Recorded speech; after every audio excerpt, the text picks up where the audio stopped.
तहजीब कभी नीचे से ऊपर की ओर नहीं जाती है, बल्कि वो हमेशा ऊपर से नीचे की ओर आती है। हमें पीछे मुड़कर देखना चाहिए कि हमने खुद के लिए और अपने आसपास के लोगों के लिए कैसा माहौल तैयार किया है। बुरे माहौल में लोगों से अच्छे व्यवहार की आशा नहीं की जा सकती। जहां कानून का न होना ही कानून बन जाता हो, वहां ईमानदार नागरिक भी चोर, उचक्के और बेईमान हो जाते हैं। कुछ समय निकालकर इस बात का गौर कीजिए कि हमारा माहौल हम पर कैसे असर डालता है और हम जो माहौल तैयार करते हैं वो दूसरों पर कैसे असर डालता है।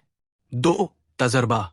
अलग अलग लोगों से मिले तजर्बे के मुताबिक हमारा व्यवहार भी बदल जाता है। अगर किसी इंसान के साथ हमें अच्छा अनुभव मिलता है तो उसके बारे में हमारा नजरिया अच्छा होता है, पर बुरा अनुभव मिलने पर हम सावधान हो जाते हैं। अनुभव और घटनाएं हमारी जिंदगी के संदर्भ बिंदु बन जाते हैं। हम उनसे नतीजे निकालते हैं जो भविष्य के लिए मार्गदर्शन की भूमिका निभाते हैं। 3. शिक्षा। शिक्षा औपचारिक और अनौपचारिक दोनों तरह की होती है। आजकल हम लोग सूचनाओं के सागर में गोते लगा रहे हैं, लेकिन ज्ञान और समझदारी का अकाल पड़ा हुआ है।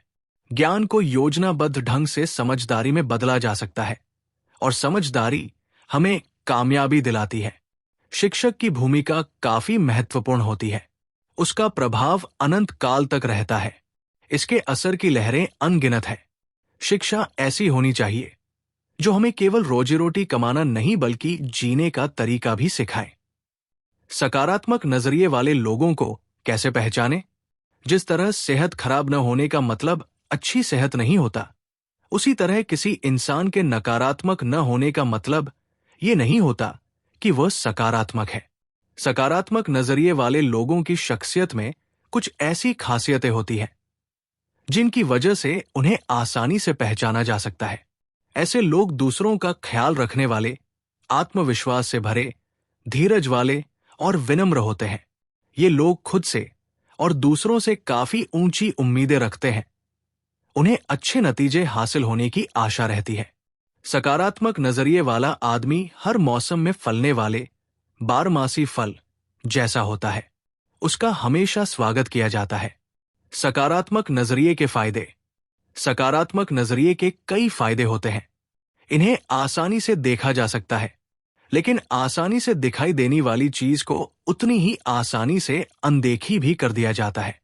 सकारात्मक नजरिया आपके लिए फायदेमंद। शख्सियत खुशनुमा हो जाती है, जोश पैदा होता है, जिंदगी का आनंद बढ़ जाता है। आपके अगल बगल के लोगों को प्रेरणा मिलती है। आप समाज में महत्वपूर्ण योगदान देने वाले सदस्य और राष्ट्र की संपत्ति बन जाते हैं। संस्थाओं के लिए उत्पादकता बढ़ जाती है, टीम भावना बढ़ती है, समस्याएं हल हो जाती है, गुणवत्ता बढ़ जाती है, माहौल आपके मुताबिक बनता है, वफादारी बढ़ती है, लाभ ज्यादा मिलता है, मालिक, कर्मचारी और ग्राहक के बीच बेहतर संबंध बनते हैं, तनाव कम होता है। नकारात्मक नजरिए के नतीजे। जिंदगी की राह रुकावटों से भरी पड़ी है, और अगर हमारा नजरिया नकारात्मक हो तो अपने लिए सबसे बड़ी रुकावट हम खुद बन जाते हैं।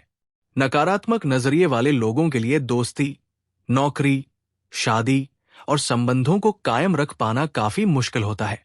नकारात्मक नजरिए की वजह से संबंधों में कड़वाहट बढ़ती है, लोग नाराज रहते हैं, जिंदगी बेमकसद हो जाती है, सेहत खराब रहती है, खुद के लिए और दूसरों के लिए तनाव बढ़ाता है।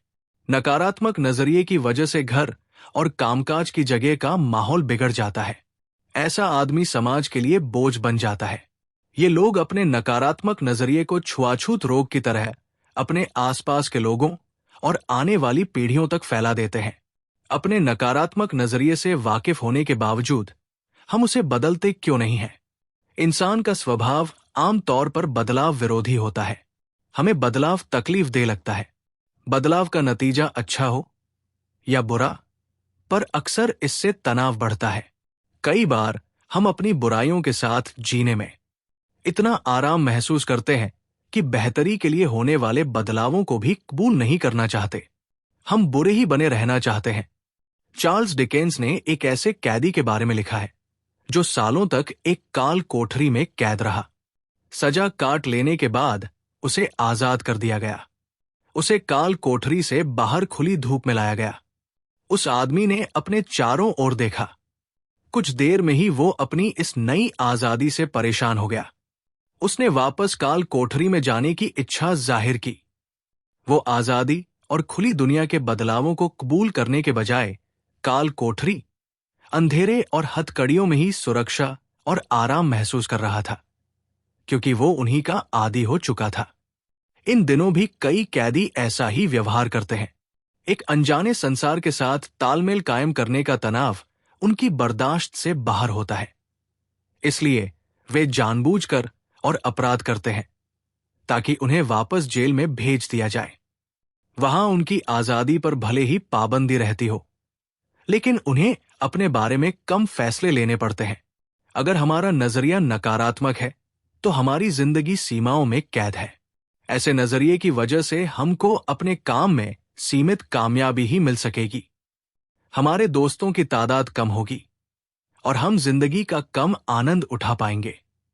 अगले अध्याय में मैं सकारात्मक नजरिया विकसित करने के तरीकों के बारे में चर्चा करूंगा। हो सकता है कि सकारात्मक नजरिया विकसित करने के लिए हमको थोड़ा तनाव झेलना पड़े और बदलाव की वजह से अनिश्चितता सी महसूस हो, पर यकीनन हमें इसका लाभ मिलेगा।